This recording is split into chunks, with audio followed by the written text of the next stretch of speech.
안녕하세요. 오늘 알레디에야 크리스찬 가정 회복이라는 주제의 시간입니다. 이 크리스찬 가정 회복이란 메뉴는 오늘부로 새로 신설된 메뉴인데 여러분의 많은 청취를 부탁드립니다. 오늘은 가정이란 무엇인가 라는 제목으로 말씀을 전하겠는데요. 성경 말씀은 창세기 2장 24절 이러므로 남자가 부모를 떠나 아내와 연합하여 그 둘이 한 몸을 이룰지로다. 그리고 아가서 2장 15절 포도원을 허는 작은 여우를 잡으라. 이 두 가지 성경 말씀을 근거로 해서 가정이란 무엇인가에 대해서 살펴보겠습니다. 하나님께서 아담의 갈비뼈를 취하여 하와라는 여자를 만들고 아담의 아내로 주셨습니다. 아담은 그 여자를 보고 이는 내 살 중에 살이요 뼈 중에 뼈다 이렇게 고백했죠. 그것은 벌써 그 말씀 속에서 하와는 자신과 한 몸이라는 것을 아담이 인식하고 있었다는 것을 의미하는 것입니다.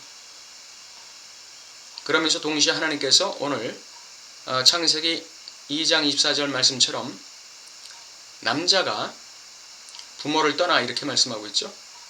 그 당시 아담의 부모는 누구였습니까? 없었죠. 하나님 아버지는 부모이면서 동시에 아담의 창조주죠. 그렇다면 아담이 하나님을 떠나라는 뜻일까요? 물론 그런 의미도 될 수 있습니다. 어떤 의미에서 그럴까요? 아담과 하와가 만든 그 가정 공동체에 대한 전적인 책임은 누구에게 있다는 것입니까? 아담에게 있다는 것이죠. 이러한 의미의 떠남이라는 걸 말씀하고 있는 것입니다. 한 남자가 부모를 떠나서 그 아내와 연합한다는 것은 무엇을 의미할까요? 부모에 대한 심리적 독립을 의미하는 것입니다. 부모에 대한 정신적 독립을 의미하는 것이고 부모에 대한 영적 독립을 의미하는 거예요. 영적 독립을 의미한다는 것은 영적으로 교제하지 말라는 뜻은 아닙니다. 부모와 영적인 교제는 하지만 하나의 독립된 영적 인격체로서 부모에게 매이지 말아야 된다는 걸 의미하는 것입니다. 부모를 떠나라는 것은 부모에게 매이지 말라는 걸 의미하는 거예요. 물질적으로도 마찬가지죠. 물질적으로도 떠난다는 의미는 부모에게 재정적으로 매이지 말라는 의미가 되는 것입니다. 이것은 남자에게 준 계명이지만 사실은 여자도 부모와 영적으로, 정신적으로, 심리적으로, 재정적으로 독립되어 있어야 돼요. 그러니까 남자와 여자는 각각 영적으로, 정신적으로, 심리적으로 그리고 재정적으로 독립되어 있는 자기 혼자 설 수 있는 상태의 그런 상황이 되었을 때 부부로 만나서 가정을 이루는 것이 가장 바람직한 것입니다. 사실 그렇지가 않죠. 심리적으로 병들어 있고 정신적으로 독립하지 못하고 물질적으로도 독립하지 못한 상태로 결혼을 하게 되는 경우가 굉장히 많죠. 그렇게 되면 가정이 하나님의 의도대로 세워지기가 굉장히 힘들어지게 되는 것이죠. 그래서 첫 번째 말씀드린 것은 남자나 여자나 부모로부터 독립돼서 독립된 독립체로서 독립된 인격체로서 만나야 건강한 가정, 하나님이 의도하신 가정을 만들기 쉽다 하는 말씀을 드린 거고, 두 번째 말씀드리고자 하는 것은 가정의 핵심이 뭐냐는 것입니다. 가정은 무엇으로 근원적으로 유지되느냐 하는 말씀이에요. 그것이 바로 사랑입니다. 우리가 삼위일체의 비밀을 알죠. 하나님은 아들 안에 있고 성령 안에 있고, 아들은 아버지 안에 있고 성령 안에 있고, 성령은 아버지 안에 있고 아들 안에 있고 서로 간에 서로에게 참여하면서 독립되는 격체입니다. 이게 삼위일체의 비밀이에요.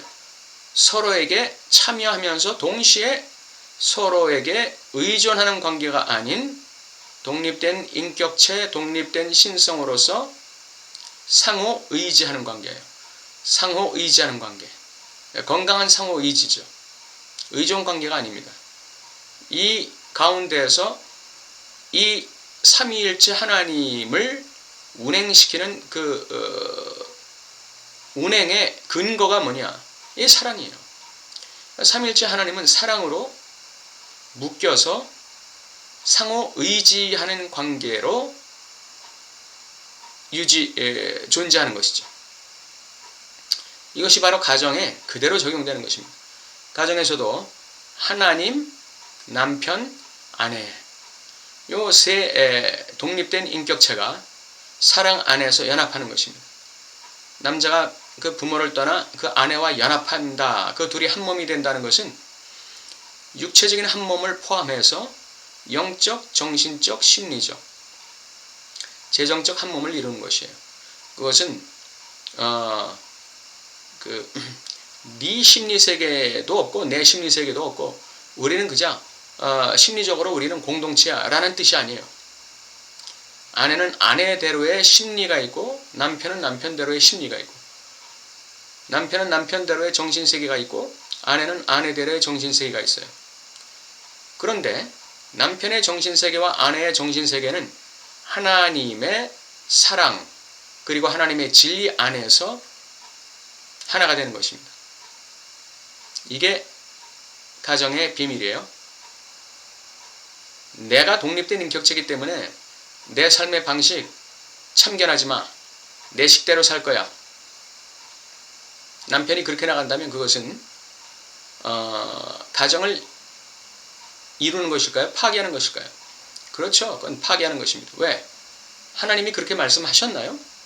전혀 그렇지 않죠. 남편에게는 남편으로서의 책임과 역할을 분명하게 성경을 통해서 계시하신 것이죠.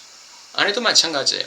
나는 독립된 인격체니까 내 삶의 스타일, 내 삶의 방식 그거 남편 당신이 간섭하지 마 하고 자신의 삶의 스타일과 방식을 고집한다면 그것은 성경적이 아니에요. 그렇기 때문에 한 가정이 가정으로서 온전하게 건강하게 행복을 유지하고 건강성을 유지하려면 반드시 하나님의 진리 안에서 가정이 구성되어야 돼요. 하나님의 의도 안에서 가정이 구성되어야 되는 것이죠. 하나님의 가정을 이루신 하나님의 원천적인 그 의도와 뜻 그거 안에서 다시 말하면 성경이 말씀하시는 가정에 대해 말씀하신 진리 안에서 남편과 아내의 독립된 인격체로서의 상호 의지가 이루어져야 되는 것입니다. 그것이 바로 그 구조의 핵심, 그 구조의 이 동력이 바로 사랑이에요. 아가페 사랑이라는 그 동력, 발전기 이것을 통해서 가정이 유지될 때 건강한 가정이 만들어지는 것입니다. 그러므로 남편과 아내가 서로 만날 때 한 남자와 한 여자로 만날 때 이기적이고 개인적인 그런 동기에서 만나면 그럼 가정이 시초부터 삐그덕거리게 되는 것이죠. 남편은 남편대로의 이기적인 욕구와 개인 중심적인 자기 중심적인 삶의 스타일을 더 공고하게 하기 위해서 아내를 만난다. 그러면 아내는 불행해지는 것이죠. 아내가 자기의 어떤 욕구를 달성하고 자기의 어떤 결핍을 채우기 위해서 남편을 만난다. 그러면 아내는 실망하고 좌절하게 되는 것입니다. 아내의 결핍과 그 결여를 채워줄 남자는 이 세상에 아무도 없어요. 남편도 마찬가지예요.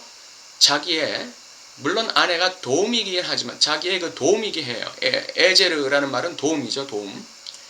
그러니까 자기를 돕는 자이긴 하지만 마치 그 돕는 것을 시녀같이 여종처럼 부려먹는 의미의 돕는 자로 전락시켜버리면 그때부터는 돕는 자가 아니라 죽이는 자가 되는 것입니다.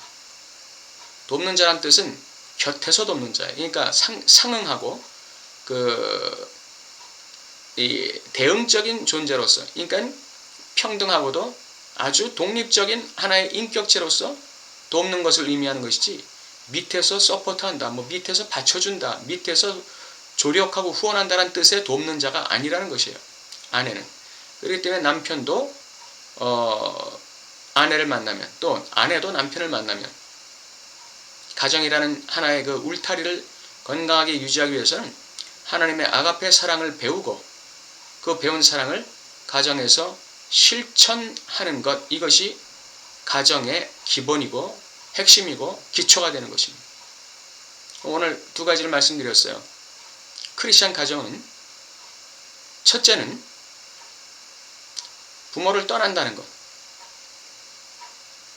정신적, 심리적으로, 재정적으로 독립된 하나의 인격체가 다른 독립된 이성 인격체를 만나서 이루어지는 것이 가정이라는 것. 그리고 남편도 아내에게 의존이 돼서는 안 돼요. 아내도 남편에게 의존 관계가 돼서는 안 돼요. 상호 의지 관계가 돼야 돼요. 상호 도움을 주고받는 관계. 이런 관계가 될 때 가정이 건강해지는 것이고, 두 번째는 가정은 철저하게 삼위일체 하나님의 아가페 사랑, 그 아가페 사랑이 가정을 유지하는 하나의 그 기초고, 또 가정의 모든 역학관계를 돌려나가는 하나의 그 발전소 역할을 한다는 것, 하나의 그 이 전력, 원동력 역할을 한다는 것. 그러니까 가정에서 누구든지 자기 개인주의적이나 자기 고집이나 자기 이기주의로 나갈 때에는 가정은 굉장히 곤란을 겪게 된다는 것, 그것을 우리는 기억해야 되는 것이죠. 오늘 가정의 성립 근거에 대해서 말씀드렸습니다. 감사합니다.